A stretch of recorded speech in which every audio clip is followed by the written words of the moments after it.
Open! Open up in the name of the prince and the bishop.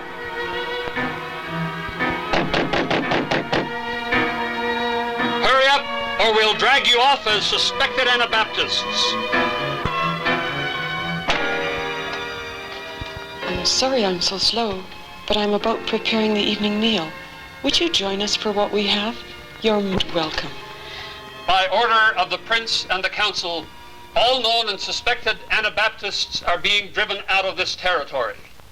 Any family giving shelter or food or any other aid to these outlawed people will see their dwelling burned to the ground, and the head of the family shall be hung in the ice. The prince will pay you 1 guilder if you information for any known or suspected Anabaptist area. Be alert.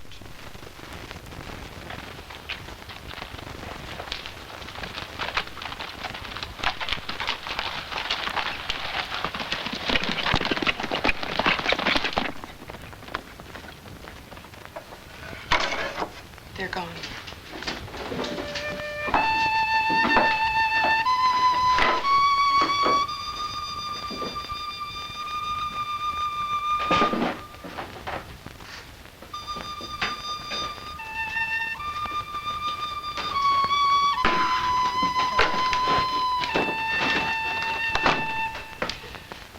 You're safe now. But the soldier may be back. At any time, one of our neighbors could inform them that there's been a strange child in our garden, and that our lamp burned later than usual last night. Move on tonight. Thank you, sister, and praise God.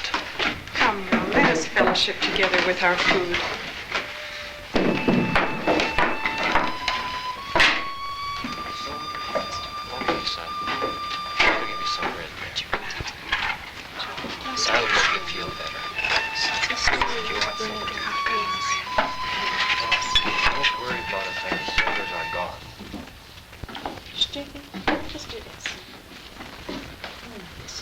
Let us read God's word before we eat. Remember when we were told priests could understand the scriptures and interpret their meanings? Since we've started to read and study the Bible, we found the message to be very clear and direct. Thomas, will you read?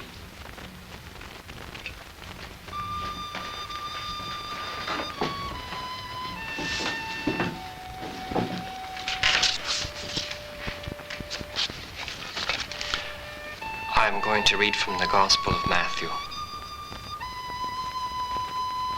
Ask, and it shall be given you. Seek, and ye shall find. Knock, and it shall be opened unto you. For everyone who asks receives, and he who seeks finds, and to him who knocks it shall be opened. A hymn of praise would be appropriate, but I'm afraid someone outside might hear us. Agatha, you know so many. Maybe you can recite one for us. Felix Manz, our brother in the Lord, who followed Jesus even to death, wrote a hymn not long before he died. The words say so well what I too feel. I sing in exultation. All my heart delights in God who brings salvation, frees from death's dread might. I praise thee, Christ in heaven, whoever shall endure, who takes away my sorrow, makes me safe and secure. Up quick. This is Jacob. It's Jacob, it's all right. He's coming.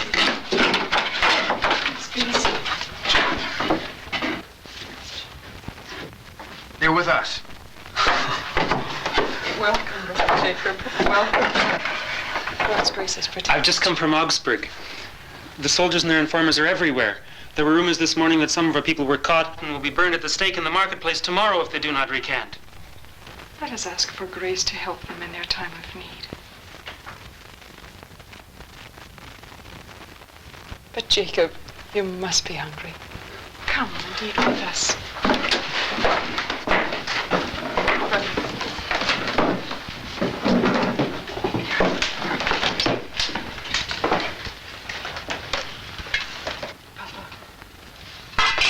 Thomas and Agatha have been staying with us, but they must leave tonight. It's no longer safe. Do you know where they can go, Jacob? I've heard that there's haven to be had in Strasbourg. They would be safe there, temporarily at least. The people along the way would be happy to take them in. Groups of the faithful in Strasbourg and in the country around are meeting for study and worship.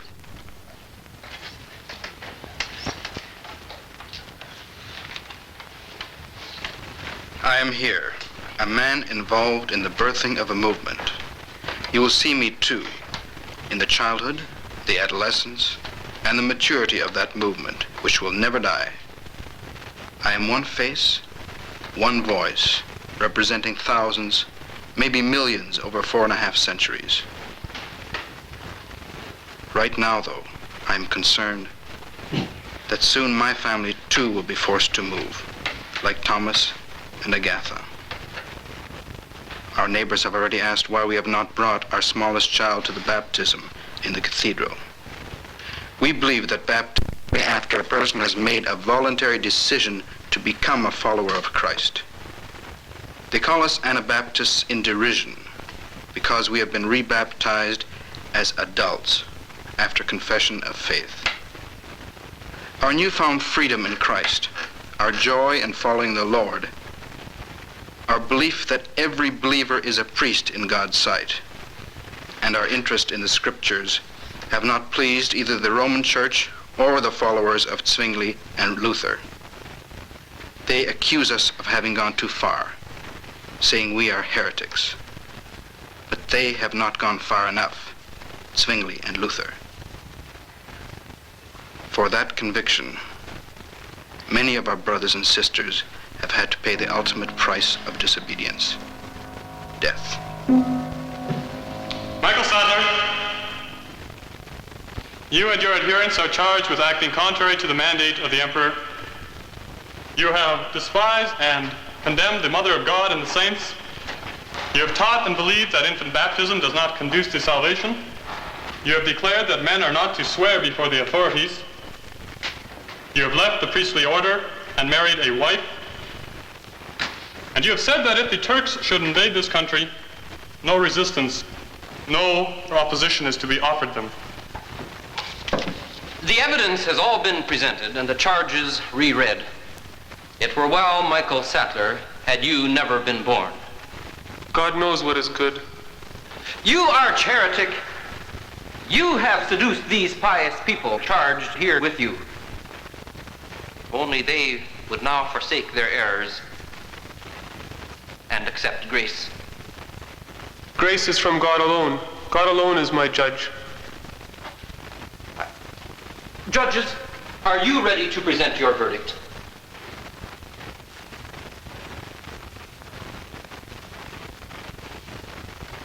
We are. In the case of the Governor of His Imperial Majesty versus Michael Sattler, we find Michael Sattler guilty. He shall be delivered to the executioner, who shall lead him today to the place of execution and cut out his tongue. Then throw him upon a wagon and tear his body twice with red-hot tongs. After he has been brought before the gates, he shall be pinched 5 times in a like manner. And after all these things have been done, he shall be burned to ashes as a heretic. And his wife, who has not recanted of her heresies, shall be drowned in 2 days. On the 21st day of May, in this, the year of our Lord, 1527. Jacob Dirks, you and your 2 sons, Andres and Jan, are on this day, the 17th day of March, 1568, sentenced to death by strangulation and then to be burned for your heretical views. Anna Hendricks, citizen of Amsterdam, you have withheld the obedience which you owe to the Holy Church. You have held meetings of the reprobate sect Anabaptists in your home. And furthermore, You have renounced the baptism received in your infancy and have been rebaptized. You have stubbornly and obstinately refused to recant. You are therefore condemned to be executed by fire on the 10th day of November in the year 1571. Hundreds of Anabaptists were martyred for their faith during those first decades of the movement. Some say they numbered over 1,500. But in spite of this, they gained a larger and larger following. Although they taught nothing but love, faith, and the cross, their persecution continued for over half a century. The harassment to which the Anabaptists were subjected caused them to be scattered northward and eastward from Switzerland and South Germany, where the movement began. Leadership was a problem for them because they were so scattered. When strong leaders did emerge, they had to be constantly on the move so as not to be caught and imprisoned by the authorities. Menno, it's an answer to prayer to have you here with us. We received and read your writings, but we needed to hear you in person. So many in our group were becoming discouraged. One leader after another has been taken from us, and we need someone to make footsteps for us to follow. We bless you, brother. Bless you. Coach is coming! Be careful, Brother Menno, for you are all we have. And give greetings to your good wife, too. God bless you, sister.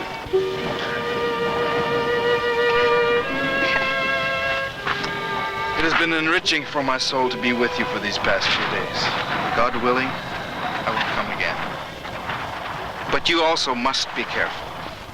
Not too long ago, two of my best friends, Herman and Gerrit Jans, were executed for taking me in. You must be careful. God bless you. Farewell. Farewell, brother.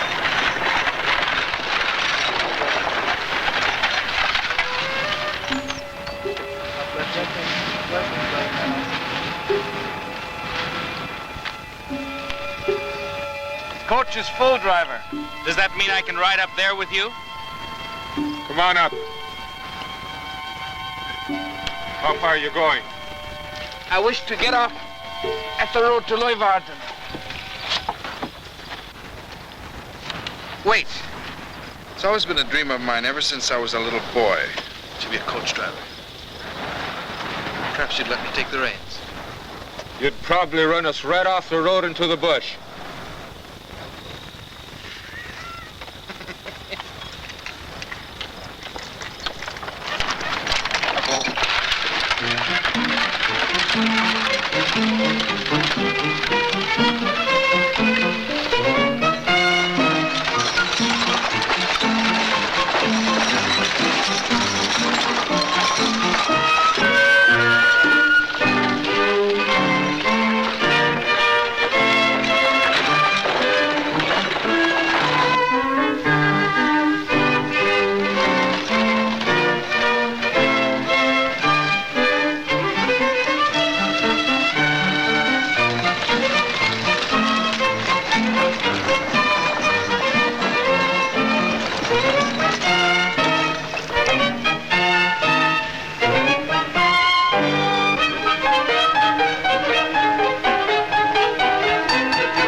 I can assure you, Menno Simons is not in this coach. Could we have the coach opened?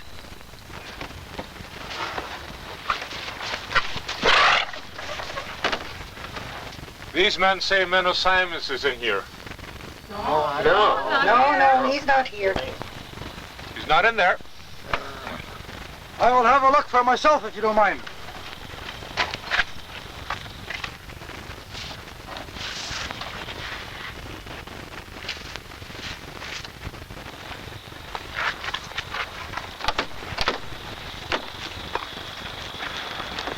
The Emperor Charles V has offered 100 gold guilders for information leading to the arrest of Menno Simon, traitor and heretic.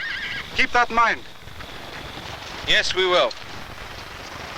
We'll keep it in mind. I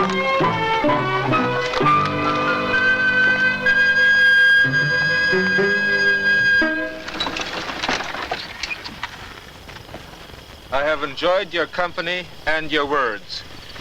I must say, though, that your wisdom far outmatches your ability to drive a coach.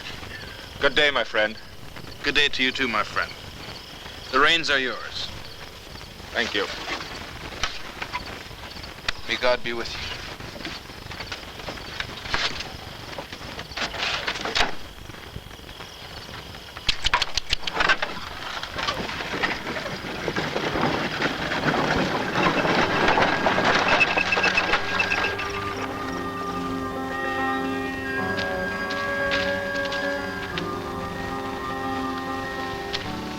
For over a dozen years, I've traveled through the Dutch provinces of Friesland and Groningen and the German territory of East Friesland. I found many groups of believers who did not know which way to go. As God gave me wisdom, I led them in Bible study and prayer. And I've baptized many new believers. Some people have started to call these groups Mennonists because of their connection with me. But we would prefer to be simple. It is that I could settle down somewhere with my wife Gertrude and our 3 children. I've been on the move ever since I left the Catholic priesthood back in 1536.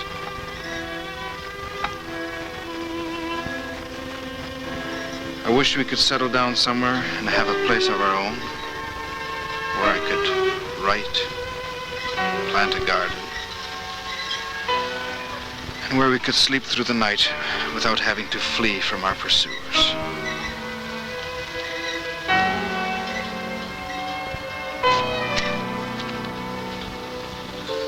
But the pursuit and persecution did not stop.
prayer before we continue on our journey?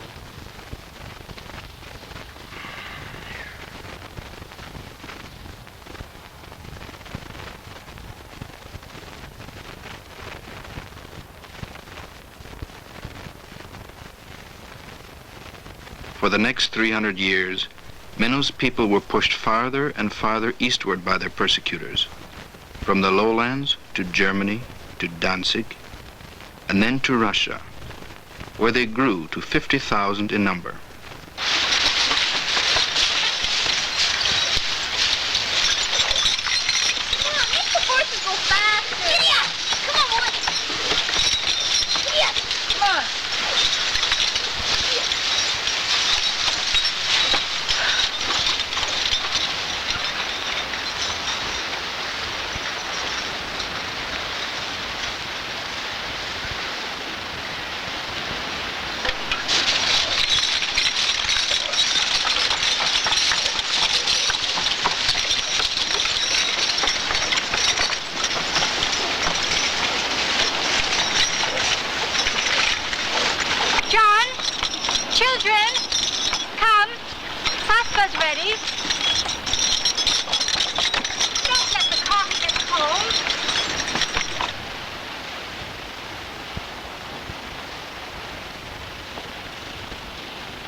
Tell us now what Uncle Peters and Uncle Weep said about America. Oh. They're excited about Canada. They're opening up some new land in a place called Manitoba. It's a province of Canada, a new province, only 3 years old. They say that every grown-up person who promises that they'll settle there will be given 60 desiatine of land, free. In Canada, they call that 160 acres. Is that the only place they looked at? Oh, no. They looked at some land in the United States, too. A certain John Funk tried to persuade them to recommend that country to us. But they preferred Canada. Maybe because it's ruled by a queen. When we came to Russia in 1788, Russia was ruled by Catherine, an empress. She was very sympathetic and understanding. She granted us many privileges. Does it look then as though we'll be leaving? This land has been good to us. The land itself has been good, but the country is not good. Our leaders have had no success in persuading the Tsar to grant us the privileges which we've had for 75, 85 years. Many people are in favor of moving. But the question is where to? Peters and Weeb are going to give their report and recommendations in church tomorrow. I think the Kleingemeinde and the Bergtaler are leaning towards Canada, but there's a large group that wants to go to the United States. Papa, why do we have to leave this place? When we came here, Catherine the Great was the queen. She promised us that we would not have to serve in the army, and that we would have our own schools and could manage our own affairs. It doesn't look as if the Tsar is living up to his promises. So as children of God, we have to live by our convictions.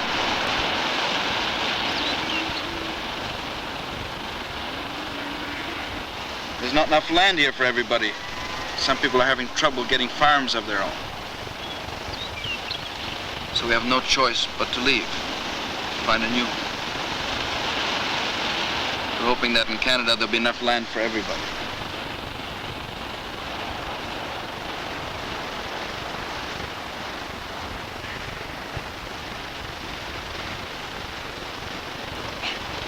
It took only 9 months from the time that Peters and Weeb made their recommendations until the first group arrived in Canada. We landed at the junction of the Rat and the Red Rivers, 20 miles south of a small city, Winnipeg, on August 3rd, 1874. By 1880, a total of 8,000 had arrived in Canada and 10,000 more in the United States. We were encouraged by the promises made to us by the Canadian government. You have revised the first 4 articles? Yes, sir. Read them back to me, please.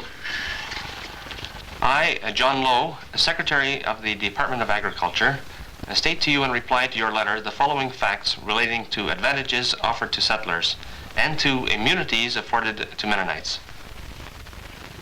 1. An entire exemption from military service.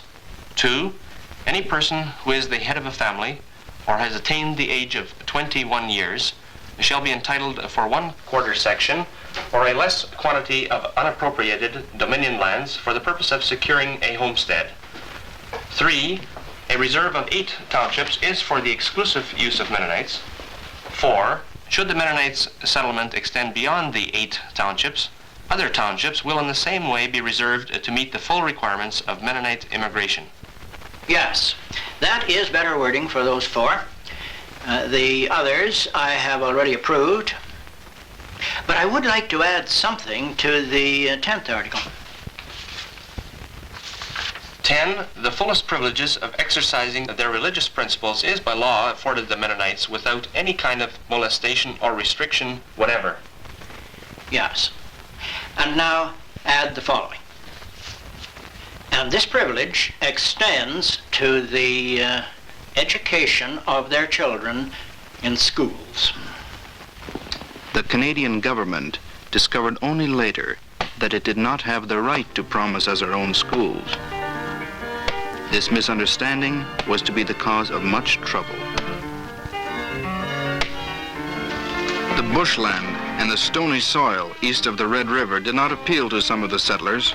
They soon applied for and were granted another block of land west of the Red. The early years were hard for us. Our first houses were built of sod. We cleared the land by hand and then used oxen to do the plowing.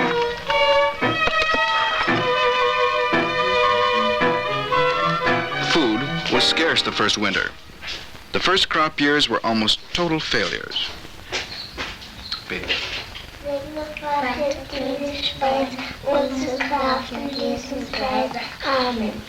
If it hadn't been for the support of the Mennonite people in Ontario, who had already lived in Canada for nearly 100 years, I don't know how we would have managed. They provided us with loans, and they served as guarantors for a loan from the Canadian government. A Mennonite businessman and farmer from Ontario, Jacob Y. Shantz, was particularly helpful. It was he, in fact, who helped persuade the delegation from Russia in 1873 to consider Manitoba. We named a village after him, Schanzenfeld. We liked running our own affairs. We had our own village and colony leaders until the Manitoba government in 1883, less than 10 years after we arrived, set up a municipal form of government for the province. This made us uneasy, but we managed to make some adjustments. Then came the school issue.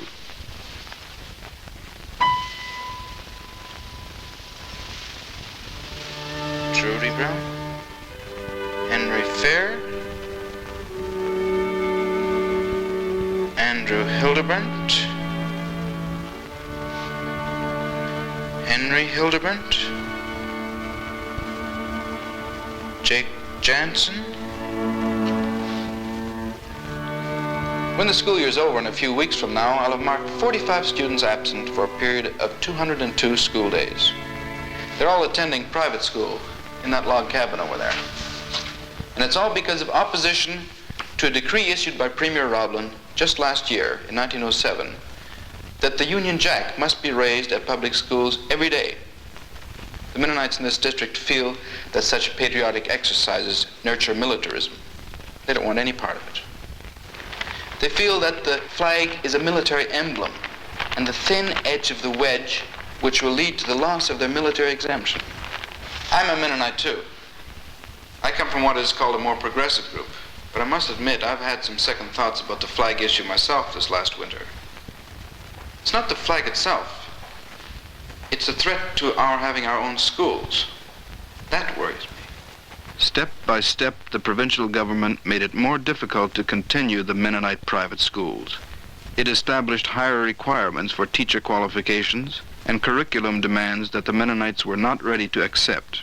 In 1922, over 3,000 of the so-called conservative Mennonites left Manitoba for Mexico, where they received assurances of the types of privileges they desired. In 1927, nearly 2,000 more moved to Paraguay, which also welcomed them warmly. Many thousands, of course, stayed in Manitoba, some because they did not feel that the school issue was crucial enough to warrant a move, and others because they were too poor to immigrate. Meanwhile, the Mennonites who had remained in Russia were undergoing great suffering. First came the war, and then the revolution, and finally crop failure and famine. Many appealed for permission to emigrate to Canada, but this country's doors were only slightly ajar. 20,000 Mennonites from Russia were eventually allowed to come to Canada during the 1920s. Nearly half made their homes in southern Manitoba. Some of them bought the farms which had been vacated by the Mennonites who moved to Mexico and Paraguay. The new immigrants were not as afraid of acculturation as the first group had been. Some found their way into the cities to work as laborers, housekeepers, and later as contractors and businessmen. Thus, the movement that began in the cities of Switzerland and southern Germany in 1525 and was driven into the rural areas because of persecution was again shifting back into an urban setting. Winnipeg has subsequently become the city with the largest concentration of Mennonites in the world. The 1930s were difficult years for most Canadians, including the Mennonites. First came the Depression. Then the world was pitched into its second great conflict in less than 25 years. Canada entered the war, and the Mennonites again had to take the difficult stand of peace and non-resistance.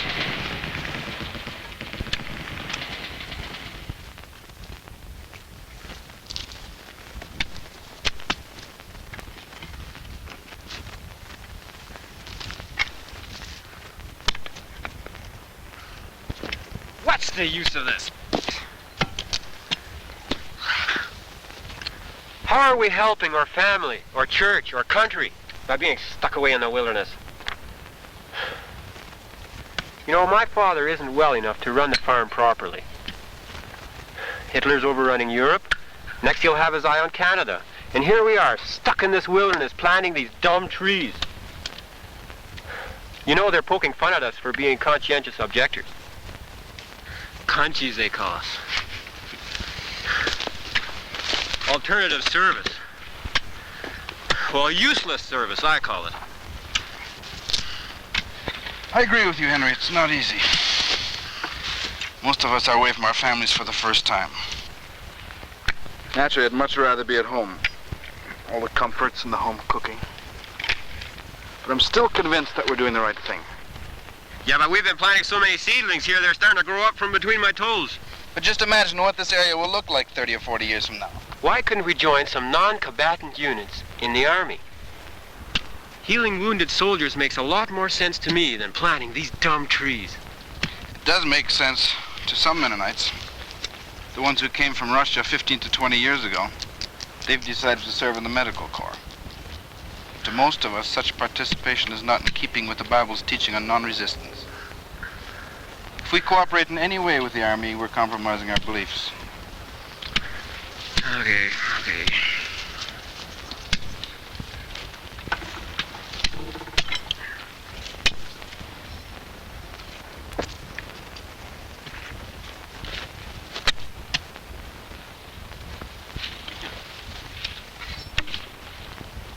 2,500 young Mennonite men from Manitoba were conscientious objectors during World War II. The Conchies assigned to camps in British Columbia planted 7 million seedlings during the spring of 1943 alone. In the summers of 1942 and 1943, they fought a total of 234 forest fires. The young men were later allowed to do their alternative service on farms, in industry, in hospitals and mental institutions. Most of their wages went to the Red Cross. COs contributed over $2 million to the Red Cross between 1943 and 1945.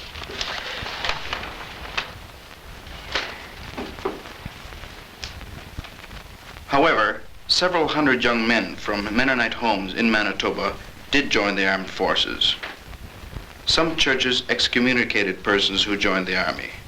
Others kept them on their membership rolls, but asked them to reconsider their ways later. And a third group, they kept in touch with their members in the armed forces to to provide them with spiritual support.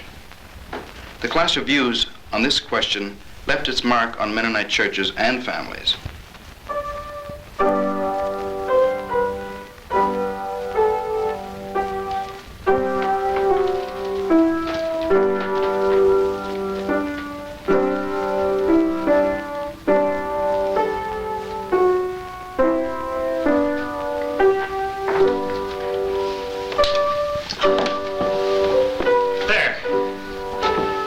This may be one of the trees that I planted when I was doing my conchi service during the war.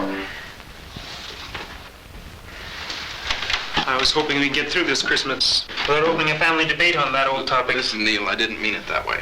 The tree just reminded me of all the grumbling we used to do when we were planting them. I wasn't even thinking about your serving in the army. I'm sorry if it sounded that way. I shouldn't have been so touchy. Getting together at Christmas is important to us. Not going to the same church anymore means that we don't see as much of each other as we used to. You know, I wish you'd come back to our church.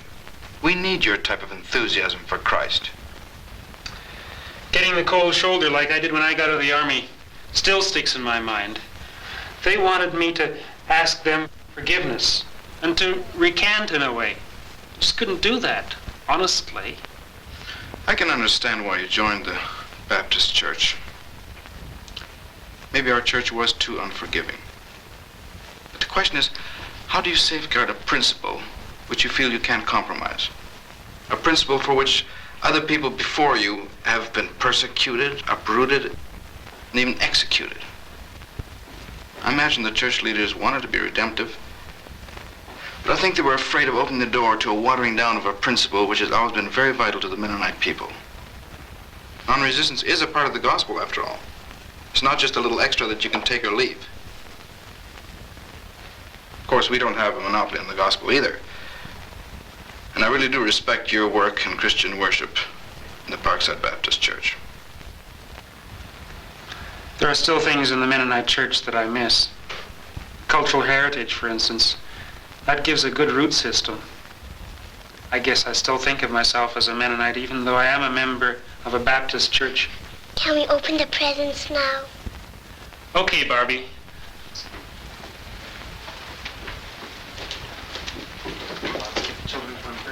The Mennonite church has lost quite a few members because of their stand on non-resistance. They lost hundreds to other denominations for other reasons as well.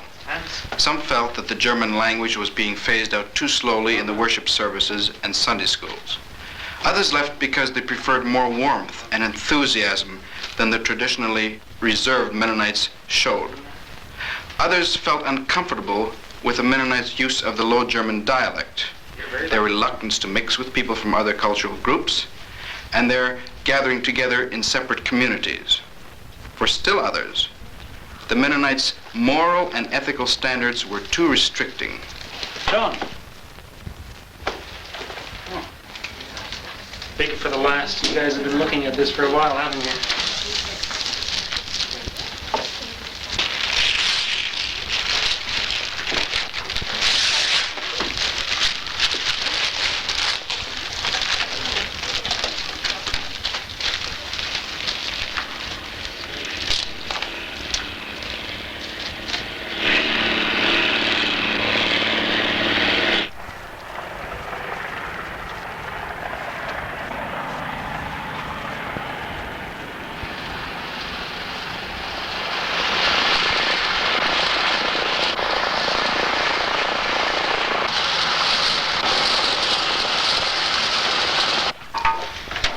Tie you up. Thanks. My name's Paul MacArthur. I used to stop in here on my way to a lodge in Ontario. Trying this plane out for someone. Started to hop up here would be nice.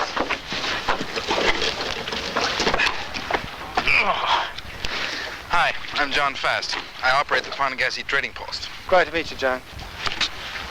It's really nice to be back here again.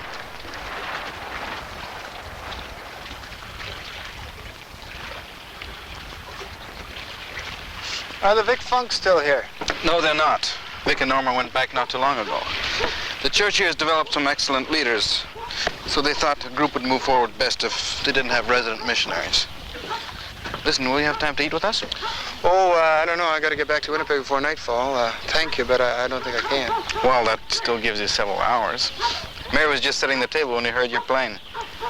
Yeah, okay, thanks. Also, there's a church service starting at 5 o'clock if you care to attend that. It's all in Saulteaux, but you know, it's surprising how the Spirit comes through, even across the language barrier. Did you know the Newfelds? Oh, yes, Henry and Elna. They were the first missionaries here. They started this trading post.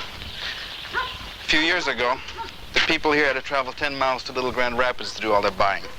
So in 1969, the Newfields persuaded a group of concerned people called the Christian Investors in Education to open up a small store here. Does it support itself? Oh, yes, it does, although it's not a money-making venture. Eventually, they hope to have a local person run it for them. Would you like another zwieback? It certainly tastes good, thank you. What did you call it? Zwieback. In Low German, they call it Zwieback. Our people brought them over from Russia. Dat wie God dat ze dat tijdens is weer ze alle doodje hangen. That's a Low German dialect. I said, it's a good thing they did, or they would have all starved. You know, that sounds funny, but it's actually true in a way. When they came over from Russia to Canada, they survived that long journey largely because they had huge supplies of roasted Zwieback, or geroosterd Zwieback with them. I thought for a moment that you were using the local language. Oh, no. Soto was quite different from Low German. I seem to remember that the Indians here did not respond too well to the early missionaries, but from what you've told me, that situation has changed quite a lot. Well, it did take quite some time before they saw the need for becoming Christians. But then slowly a small nucleus formed, and it's been growing steadily ever since. There have been, maybe 24 people baptized here in the past 5 or 6 years, which is fairly significant in a community of only 200.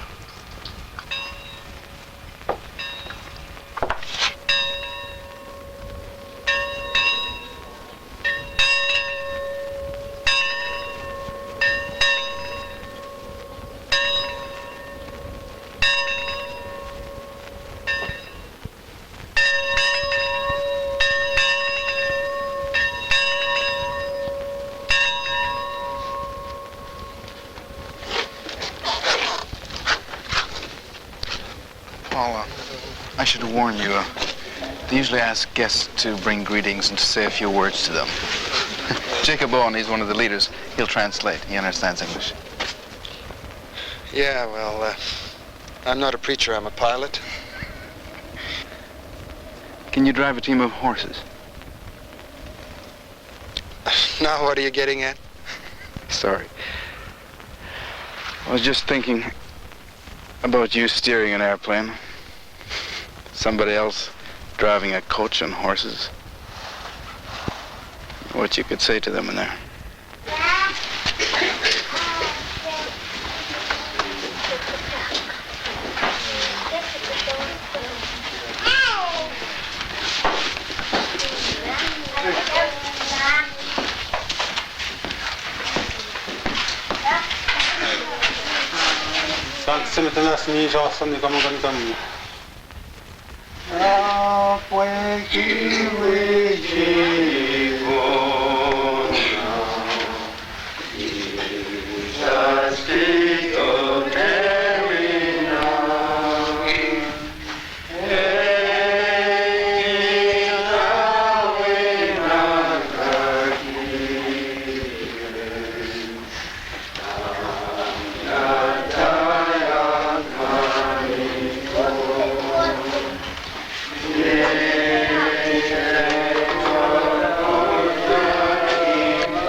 Of the people here rings reminiscent of the people in the early church and in the Anabaptist movement.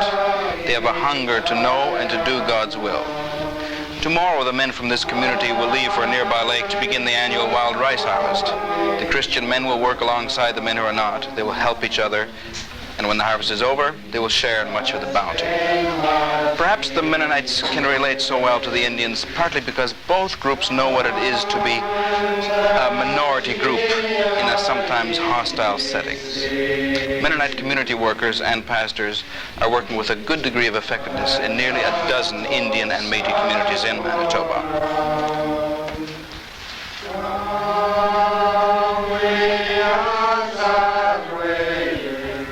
But the Indian people can't all stay on the reserves.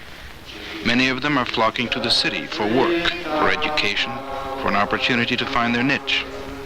But it's difficult for them to find a sense of community in the big city. A Mennonite program called Youth Opportunities Unlimited has for over a decade been trying to help some of them cope with city life through counseling and recreational programs.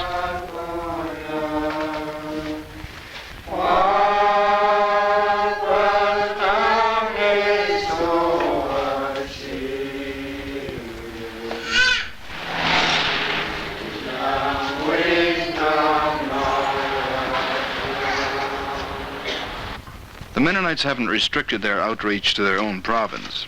They contribute heavily each year to the Mennonite Central Committee's worldwide service and relief program.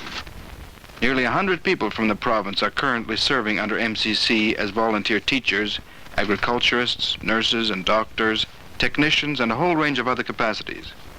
And the Mennonite churches in the province also have several hundred career missionaries serving on every continent.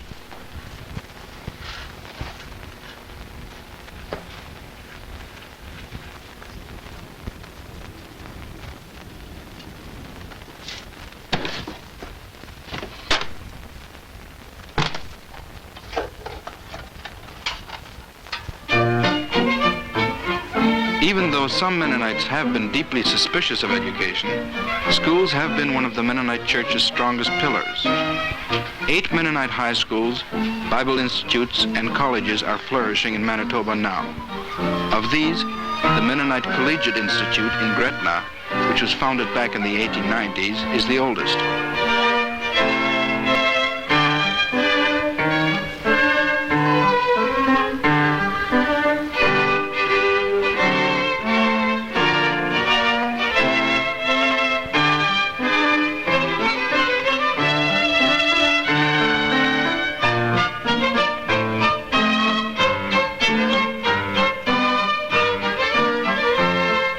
People have also founded dozens of other institutions, hospitals, nursing and personal care homes, psychiatric centers, mutual insurance companies, and credit unions. Altogether, Manitoba has 150 Mennonite congregations. They are scattered from Leaf Rapids in the north to Gretna in the south, and across almost the entire breadth of the province.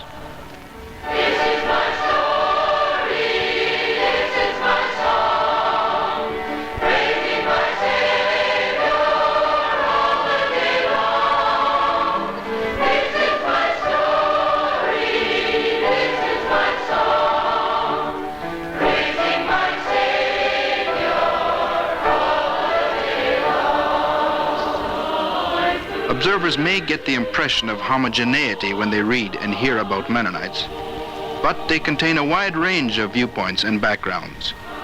They worship in large congregations and small congregations. Some prefer more time-honored styles of worship. Others occasionally use more contemporary styles of worship and outreach.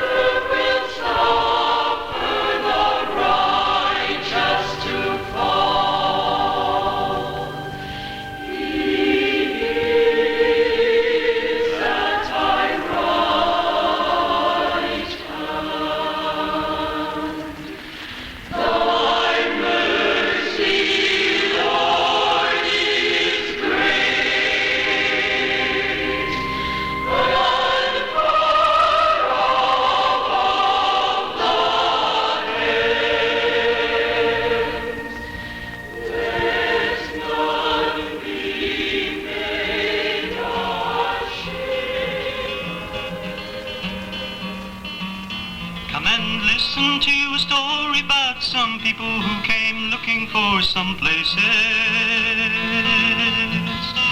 where they could live out their religion with a peace of mind and smiles upon their faces.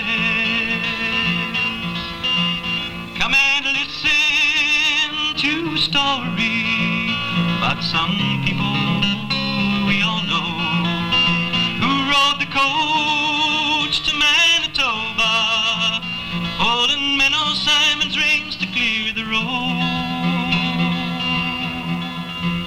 Well, they came to Manitoba where the red and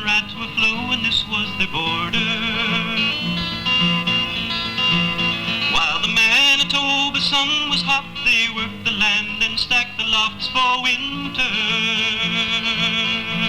From their earliest beginnings, these folks knew persecution, so they set out to find new places, searching for some new solutions, hoping not to change their ways, knowing there'd have to be another place. Come and listen to a story about some people we all know who drove the coach to Manitoba, holding Menno Simon's reins to clear the road.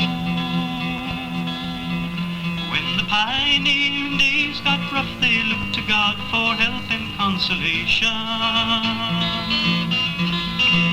With the help and the grace of the Lord above, the times got better and they lived in love and freedom. Come and listen to a story about some people we all know who rode the coach to Manitoba, holding Menno Simon's reins to clear the road. Come and listen to a story about some people we all know who rode the coach to Manitoba, holding Menno Simon's reins to clear the road.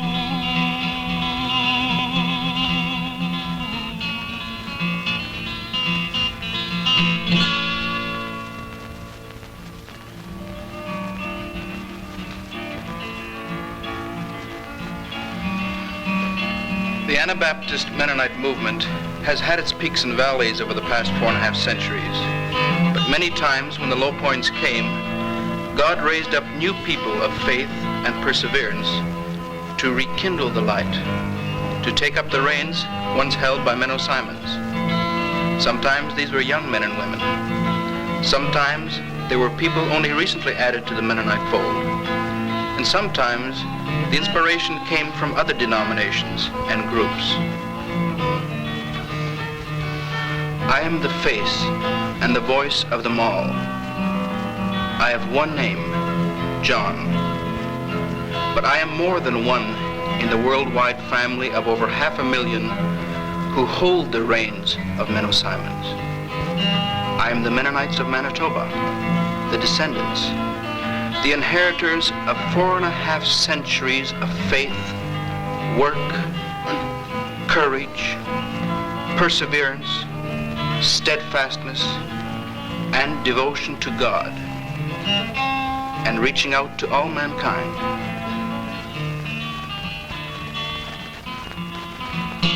Come and listen to a story about some people we all know who rode the coach to Manitoba,